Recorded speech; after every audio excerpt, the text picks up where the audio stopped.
Hey, Pastor Steve Waldron, I hope you're having a great day, an awesome day or night in Jesus. Thank you so much for being with us.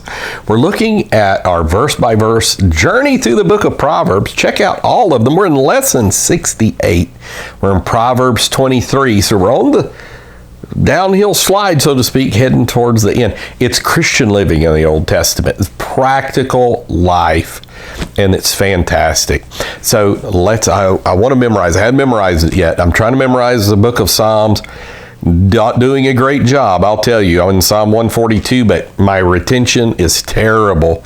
But at least I go through it every day and try to memorize a couple verses. And anyhow, I'm hoping that it's in there. You know, the author's in there, so maybe that'll help. But it also helps in study because it's like, okay, if I went over it a lot of times a day, 4 or 5 times, that it's getting there.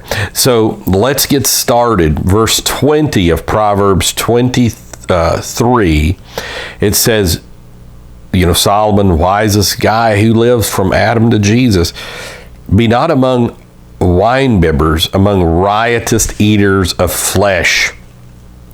So a lot of people, they will not go to a restaurant that serves alcohol. I totally respect their convictions. Totally. Now, I do ask them sometimes, you go to the grocery store, they sell a lot of alcohol there. You go to get gas at a gas station, they sell alcohol there. But at the same time, you're not sitting at the table with them watching them drink it either. And so if somebody's got that conviction, fantastic. And this would be one of the scriptures they would use for that. Among riotous eaters of flesh. There's been a few times in my life, to my knowledge, I've never had to pay for it. Like I would be preaching or at a conference or somewhere, a preacher would have a little extra money and they'll take you to one of these Brazilian steakhouses. I know I was preaching one time in California and one of the saints in the church had evidently been blessed of God, asked the pastor, could he take us, the pastor and his wife and myself and some of the other speakers, this little conference we were doing, to this a Brazilian steakhouse. They come and they and you think about it, riotous eaters of flesh. But I think this would be more disorderly. But of course, surfeiting, overeating is not good. And when I teach on fasting, a lot of times, how did he get Adam and Eve? Food. When Jesus denied himself food, great power came. And so food's a big thing. Judas took the bread and ate it. Satan entered in. So it's a big deal about food. So be careful about your attitudes toward food. Don't let food control you. Everybody's got different weights and sins that does beset them. So don't condemn somebody. We're supposed to pray for them, love them. See somebody sin a sin not unto death, pray for them.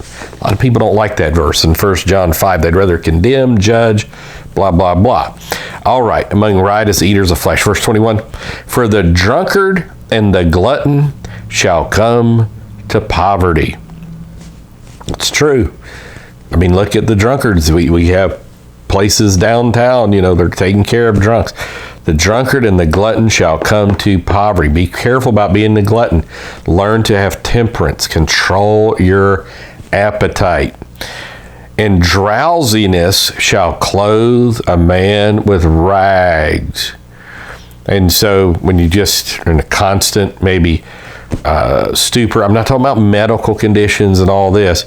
Just be careful, get good sleep, and pray God gives you. But we understand there's medical conditions. We understand there were 6,000 years from the Garden of Eden, and the man's DNA, we're no longer living 900 years.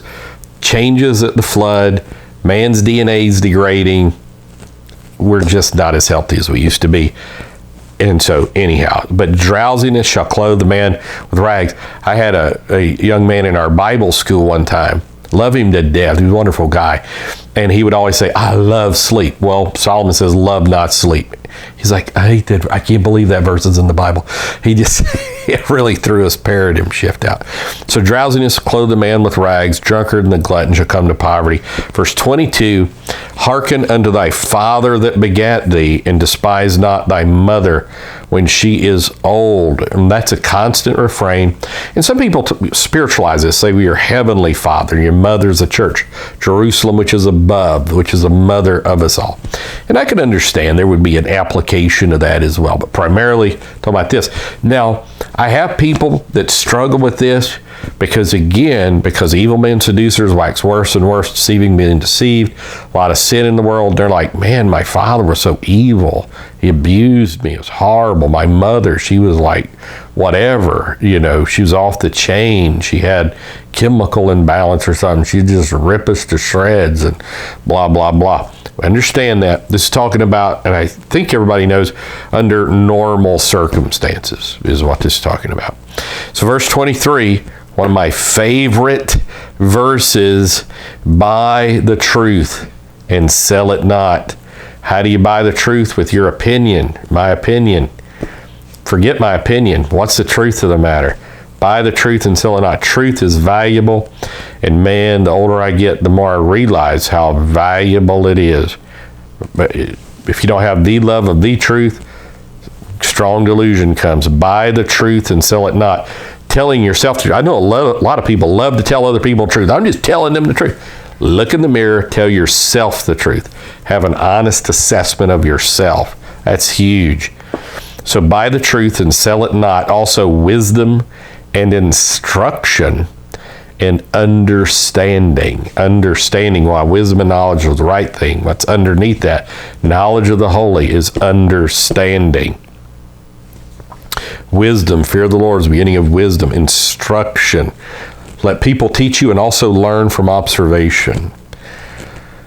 The father of the righteous shall rejoice, and he that begetteth a wise child, almost said wild child, wise child shall have joy of him. So whenever we raise morally pure, godly children, there's rejoicing in the land. And wise children make wise decisions. Knowledge is one thing. Wisdom, right application of knowledge, something else.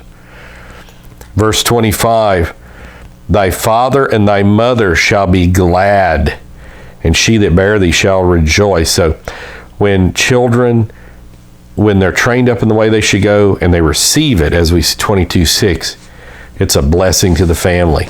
So we're going to stop right there, continue on, God willing, Proverbs 23, the next several days, and we'll talk with you later. Please subscribe, hit the bell notification, and check out all our other verse-by-verse studies. We've gone through the book of Romans, whole book, almost through Genesis, and we're in Matthew quite a ways too. God bless you. We love you. Bye-bye.